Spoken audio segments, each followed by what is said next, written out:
Коронавирусом в регионе на 4 августа. Александр Сергеевич, а вот текущая ситуация в республике?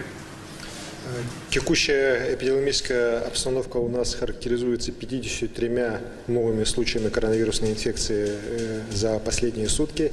Из них 39 – это город Якутск, 4 случая в Ленском районе, по 3 случая в Мегино-Кангаласском и Верхнеюльском районах.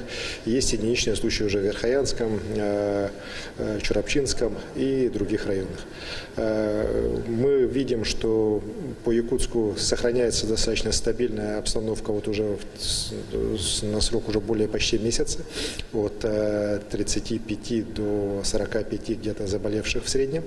Вот. По республике, к сожалению, мы видим, что все-таки болезнь, она в основном завозная через Якутск, из Якутска, она распространяется в том числе уже в малые населенные пункты. При этом хочу особо отметить хорошую работу учреждений здравоохранения на местах, сельских наших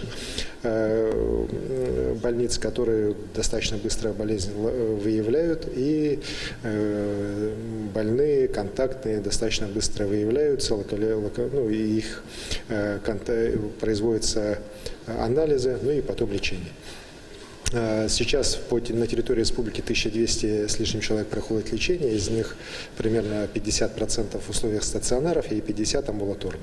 Хочу особо отметить, что уже вторую неделю у нас те больные, которые лечатся амбулаторно, по назначению врача получают бесплатное лекарство.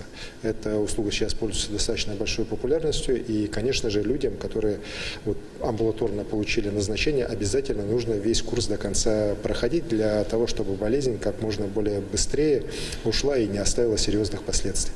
К сожалению, у нас 26 человек на сегодняшний день находятся в тяжелом состоянии. Несколько из них находятся на аппаратах ИВЛ, причем это уже не только город Якутск, но и другие районы республики. И здесь надо понимать, что, конечно же, мы в ответе в первую очередь за здоровье лиц пожилого возраста и лиц с хроническими заболеваниями. Поэтому просьба, конечно, их максимально оберегать от излишних контактов, от посещения общественных мест. Сегодня на заседании оперативного штаба мы рассмотрели ряд вопросов, связанных с подготовкой к новому учебному году.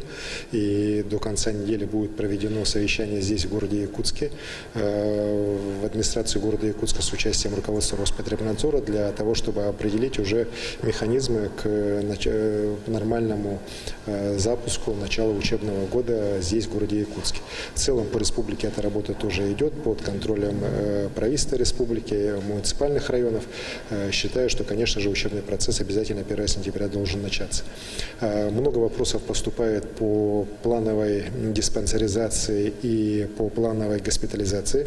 Хочу сказать, что в связи с тем, что по городу Якутску мы наблюдаем достаточно стабильную картину по количеству заболевших и по уменьшению людей, находящихся в стационарах, скорее всего, если ситуация не будет ухудшаться, то уже со следующей недели вот эти плановые уже госпитализации, плановые осмотры уже по согласованному графику в учреждениях здравоохранения в городе Якутске мы тоже начнем запускать. Сегодня плановая диспансеризация, осмотры уже в 22 районах республики без всяких ограничений уже идут. Поэтому в целом, еще раз хочу подчеркнуть, что ситуация находится под контролем, она стабильна.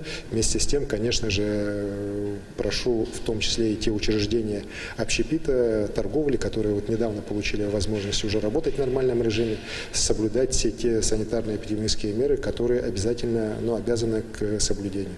Контроль за них возложен на административные комиссии муниципальных образований и соответствующие министерства республики. Спасибо.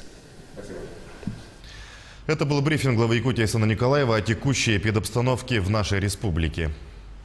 Мы продолжаем нашу программу. В студии Сергей Михедов. Здравствуйте. Продолжается испытание вакцины от коронавируса. Медобследование участников показало формирование иммунного ответа у всех добровольцев. Об этом сообщает пресс-служба Минобороны. Диагностику участников эксперимента провели на 42-й день после первой вакцинации. На протяжении эксперимента добровольцы находились под непрерывным наблюдением специалистов. Министр здравоохранения России Михаил Мурашко ранее сообщал, что созданная Центром Гималеи вакцина от коронавируса может получить регистрационное удостоверение уже в начале августа.